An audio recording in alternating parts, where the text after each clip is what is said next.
Kia ora, welcome to Astro Musical Interventions, episode 11. This is a podcast that offers expansive openings for the heart and mind.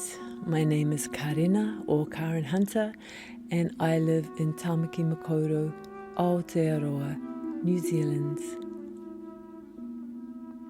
This week's new moon is in Libra, and it occurs early morning Wednesday, October 22nd at 1:25 a.m. New Zealand time. Libra is concerned with justice and equality between people.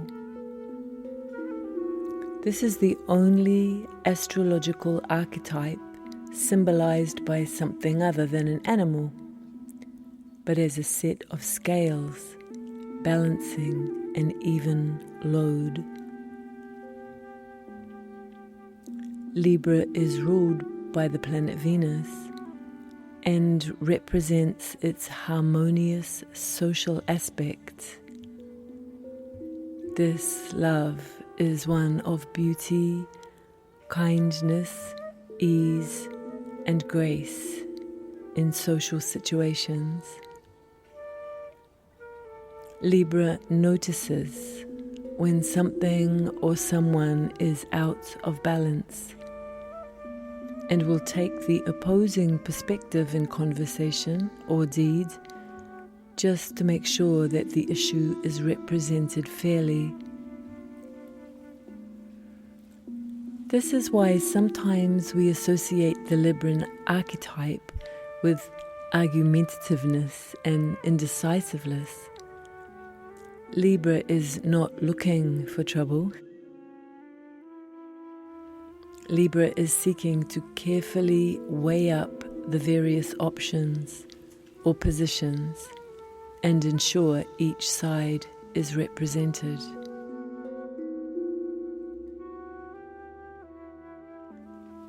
In this coming new moon, which occurs at 28 degrees of Libra, Venus, which is the sign ruler, is in domicile. She's at home here, just a few degrees away, at 9 Libra. When the ruling planet is in the sign of the lunation, it gives even more power to the symbolism of regeneration. We each get to plant a new seed in the area of life represented by the house in our personal birth chart. And there are 12 options. Mine is falling in the third house of siblings and extended family and neighbors, community, short-term travel and communications. And you? Where is yours falling? You can check out the wheel on the post accompanying this podcast and put your rising sign or ascendant in the house at the 9 o'clock position, and then count around until you find Libra. You should be able to figure it out. If you can't, you can book a session with an astrologer for some clarification.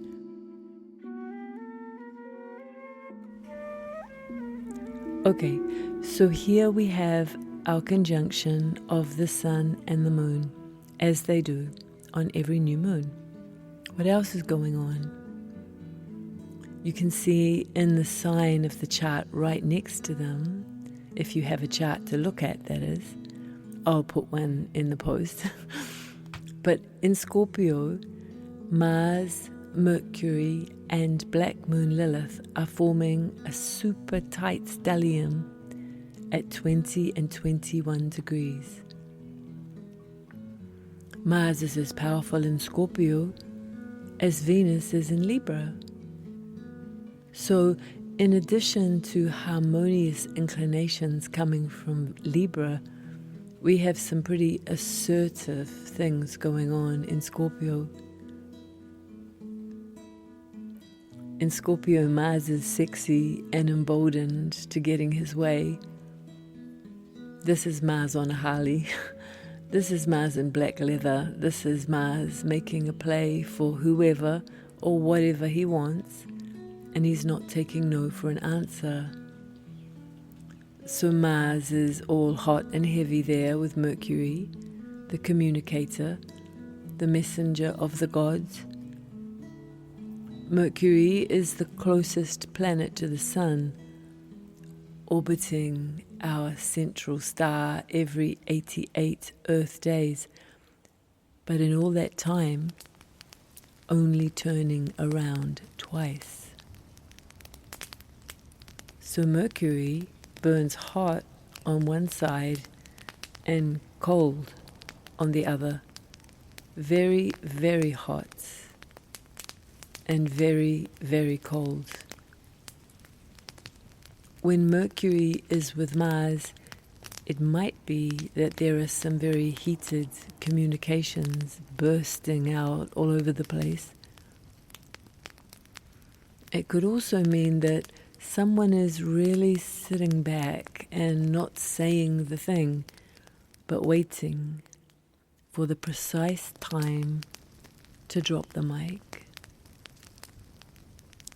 To add to the pot, we have Black Moon Lilith, an archetype that can withstand pretty much anything.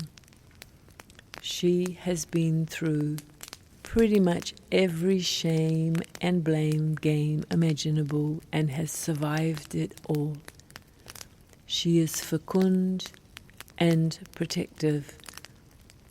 She holds a lot of projections, and she is teaching us how to rise above them. My friend astrologer Barry Downs taught me that between 15 degrees of Libra to 15 degrees of Scorpio is known as the burning way, or via combusta. This 30-degree section of the chart is considered to be malefic, which is funny because I have my natal sun here, so no wonder I am so eccentric. But he says that we avoid these degrees when creating ceremony, especially ones involving the moon. So, perhaps this new moon is not the best placed for big ceremonies, but for smaller, more gentle offerings of gratitude and clarity. The grand trine in the water element is still in effect, and it runs between the conjunction of Saturn and Neptune, Jupiter on its own in Cancer, and this Mars-Mercury Black Moon Lilith stellium. This is surely a strong, benevolent energy that can merge with the kindness of Libra and the proximity of Venus. At 10:50 New Zealand time that same evening, less than 24 hours after the new moon, Neptune will re-enter Pisces. And I've spoken of this in earlier posts. But I'll just repeat here that I think there's a chance that some things which have been going really well with the harmonious trine energy of late become a bit confusing and complicated, not so clear, or in some circumstances maybe downright duplicitous. Such is the nature of 29 degrees of Pisces.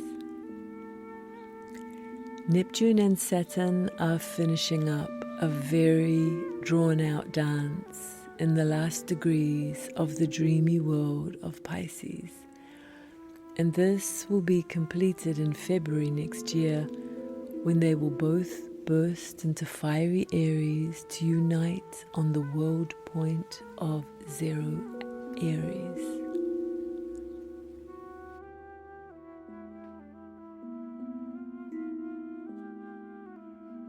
And that will be another story for a later time. Right now, we have our Libra new moon to harmonize with, We have words to moderate and speak with tact and diplomacy. We have oceans to navigate and slippery dreams to interpret. We have a night sky to enjoy with no moon for a few days.